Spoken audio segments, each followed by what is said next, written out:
Tenants and advocates in New York City are shocked and surprised to see the number of rent-controlled units in the city have declined by 100,000 since 2019.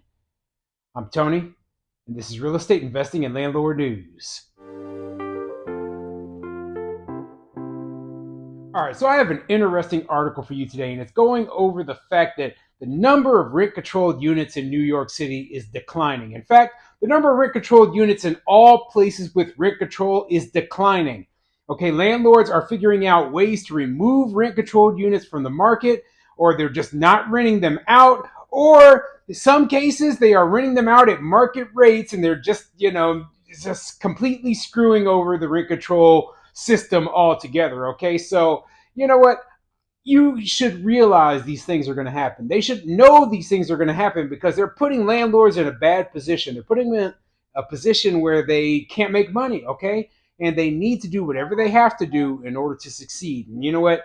If that means that some landlords are going to break the law, they're going to do that, okay? I don't advocate for breaking the law, but it is obvious that that's exactly what's going to happen when you put somebody in a position where they're going to get screwed over if they don't do that, okay? And then other landlords, like I've covered the stories about warehousing units where they try to hold units empty with the hopes of being able to combine two units together so that they can rent that one new larger unit out for a much higher price. Yeah, that's the kind of stuff you're going to start seeing, okay? And so when they talk about from just 4 years ago, they've lost 100,000 units. I mean, some of that is going to be paperwork, clerical errors, etc., right? But some of that is really units that are just gone.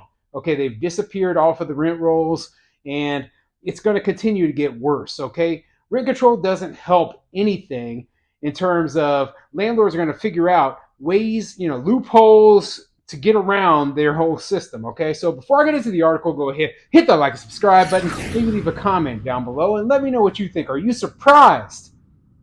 Are you surprised that the number of rent control units is declining? Okay, this is the sort of thing that I always talk about. They're not building new rent control buildings. Okay, no landlord in their right mind, no developer in their right mind would build any new affordable housing that's going to be stuck under rent control.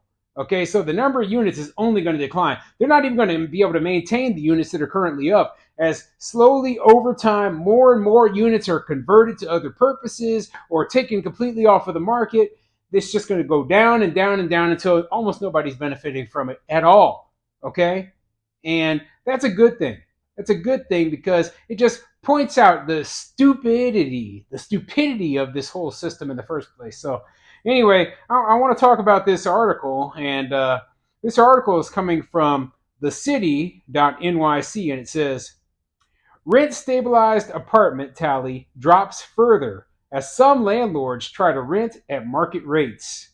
1 in 10 rent stabilized units are missing from landlords' property tax bills since the pandemic. As business gets back to normal, the number of vanished registrations is growing. Yeah, well, you know what? The article is written from the perspective of tenants who feel entitled to these rent controlled units, okay? And no one is entitled to anything. That's the way I see it, okay? These tenants are not entitled to subsidized housings on the back of landlords. But anyway, let me get into the article. Earlier this year, the city published a database of tens of thousands of rent-stabilized buildings whose owners reported having fewer regulated apartments in 2021 than in 2019, as shown on their property tax bills.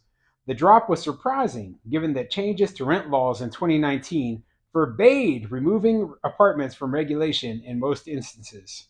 Now, the city has obtained the same information for 2022 via the nonprofit Just Fix, and it shows an even larger number of apartments that had once been registered as rent stabilized, now unaccounted for. And as I mentioned, before, some of this is people permanently removing some of these units from the market. Some of them are using the few loopholes that they have to be able to convert these units over to market rates. Some of them are, just people who are just doing whatever they can to get by, even if it means breaking the law. Okay, I'm not saying that everything that is happening is legal, but you know what? They're going to do what they got to do. And some of this is clerical errors, okay? People who haven't just registered these units yet, they still are rent stabilized. They're just not showing up on the rent rolls because of late registrations. And they go into that in the next paragraph or two. Staff at the state housing agency, as well as landlord groups, say that late paperwork from landlords certifying their rent regulated apartments, which they must complete by July every year, likely accounts for the decline, as did pandemic disruptions. But as business gets back to normal, the number of vanished registrations is growing. The Just Fixed data shows 784,000 registered rent regulated apartments in 2022, down from 800,000 in the previous 2 years and closer to 880,000 in 2019, before the pandemic and the new rent law. Now, 1 in 10 rent stabilized units no longer appear on landlords' bills. So, wow, yeah, oh, man, all these units are just disappearing after the rent law was passed. That should give you a good indication of part of the reason why this is happening is due to that 2019 rent law. It screwed landlords over in a way that is hard for most people to fathom, okay? And I've covered stories on this channel about a business is going bankrupt, okay? Landlords going bankrupt and banks having to take their properties because they could not afford them because the rent law screwed them over so bad, okay? That's how bad this thing is. There are still people hanging on by a thread due to these rent laws. And I know what a lot of the tenants who are watching this are thinking, right? They're like, well, who cares? These are super rich, greedy people and blah, blah, blah, blah, blah. Well, you should care because there's a couple of things that you have to remember, okay? Landlords, they use the rental income for maintenance, okay, for capital expenditures, for paying all of the important bills and utilities for the building, right? So when you go up into your building, right, and your landlord is going bankrupt, can't pay their bills, guess what? The place is crumbling. It's falling apart. There's safety violations. There might be infestations in there, etc. You know what? The slumlord is created by the fact that the landlords aren't making any money. Okay? The slum, that's where do you think the slumlords come from? Do you think that landlords are purposefully going out buying buildings that they can't afford to maintain and just doing it like that because they're greedy? No. They fall into financial distress and then they can't keep up with the maintenance. They can't keep up with, repairing things when it needs to be done.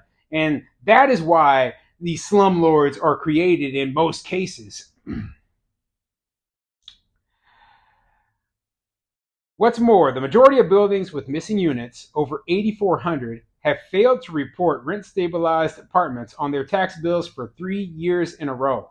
Additionally, about 3,200 properties still have one or more stabilized apartments registered, meaning that late registrations can't explain the drop. The State Division of Housing and Community Renewal requires property owners to report the number of rent regulated apartments in their properties each year. Then, around mid April, they send a list of whatever registration data they have over to the city's Department of Finance, which administers tax bills. Yeah, and you know that a lot of this is just late registrations, okay? Or people just not complying. But, I think that the problem that they're going to start to see is that more and more landlords are going to be breaking the law. Okay, they're going to be trying to get around the law because the penalties that they face are less than the amount of money that they could potentially make if they rent their units out for market rates. Okay, so yeah, I mean, in some people's mind, it's worth the risk. In my mind, it's not. Okay, it's not worth the risk of even investing in rent stabilized units, just trying to take the risk, hoping that, oh, I'll be able to charge market rates and nobody will catch on. It's just not worth it, okay? Instead, just invest somewhere where there is no rent control. There is no rent regulation, and you can charge whatever you want. You can raise the rents however much you want and never have to worry about it. I realize that, hey, there's a lot of money to be made in New York. That's the one catch. Like I have a lot of people telling me, oh yeah, but you can make 10 times as much money in New York. Yeah, and I'm like, well, you know what? The market has changed. The market has changed. New York isn't this unicorn out there where you're making so much more money than everyone else. in terms of appreciation, etc. Okay, and right now you could suffer potentially humongous losses as we're sitting here, we're looking at high interest rates, we're looking at all sorts of problems as our costs, inflation has gone up, insurance costs are out the roof. Okay, they're it's just crazy. All of our costs have gone up so much, and I feel like there's a safer way to play this game. So I'm not going to say don't invest in New York, but man, I just hope that the people who are there, they really have a good grasp of the market and they know what they're doing and they're not taking any risks hoping that in the future these rent stabilization laws are going to be removed, because I don't believe they will be. Okay? I believe that these tenants, these tenant rights groups are so entitled that they would rather die than pay market rate rents.